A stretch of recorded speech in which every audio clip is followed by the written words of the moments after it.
Alex. How are you? I'm good. It's kind of fun. We're meeting early, and the room, my office lighting is changing because the sun Oh, has it's beautiful. just gotten up and it's starting to light up the room. It's so often when we sit down for these interviews, you and I get going, and it's just marvelous to me. And it's been really amazing, our Wednesday morning Bible study, and how it's iron sharpens iron. Yeah. I think I would start with Isaiah 40. We come out of the beginning of Isaiah, which are very specific pronouncements on the nations, and then we get to 40, and it begins to do this, and it does it over and over and over again.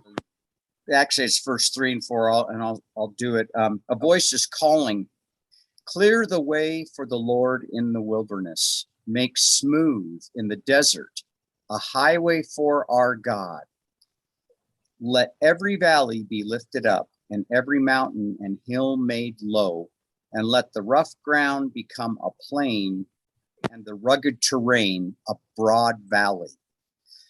And that truth is certainly the truth for my life, as we talked yesterday about this. And I, the Lord, will be glorified by taking those who are low and making them high, and taking those who are high and making them low.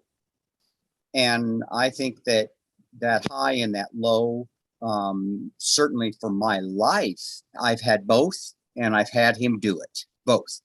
But what he the vision of earth moving to make it happen, and to think of the construction project of taking an entire area and raising up and lowering it, the amount of dirt and rock moved. And it seems like when God elevates us or humbles us, there's a lot of movement going on for that to happen. I remember when I was first saved, I was a guard at the Denver Public Library, and I had just, I was just walking through the mire, coming out of my hedonistic lifestyle, and the Lord just captivated me this in total, because I was so broken, and there I was, just coming out. So but that scripture, it really does capture what I see throughout Isaiah. Yeah. Well, tell us, who is he saying it to, and what does it mean to them? The sweep of scripture that begins the reign of Uzziah is 2 Kings 15:1 and 2 Chronicles 27:25. So the one principle I'd like to stress in this is that, to those out there, is read the Bible. Read it. And you can learn so much by simply using the internet, and the apps that are out there are so abundant now that you go and read through Isaiah, and then read the history of where he lived. And what you find is that what is going on here, and who is this sweep of scripture for?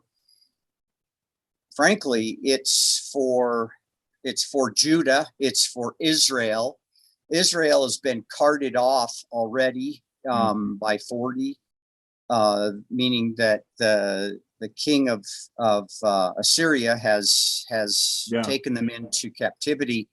Judah has yet to have been taken, but Babylon is a kingdom that will come, that will overtake Assyria, and then will bring Israel into.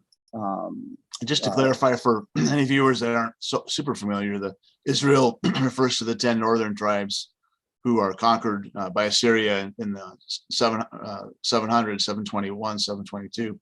Judah is the two southern tribes, with the capital city being Jerusalem. And so these prophecies are to Judah, the two southern tribes, to Jerusalem, the capital of those two southern tribes. Turns out that these scriptures are not just to those tribes. These scriptures are to the world.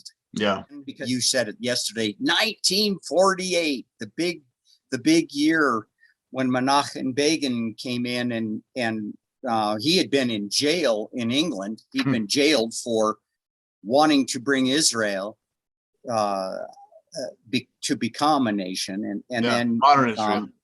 And so then you get to see where Isaiah's scriptures, where the prophecies that the Lord gave him rather came to become when he gathered all of Israel from the nations. Yeah, we talk a lot about God giving a word and having multiple fulfillments.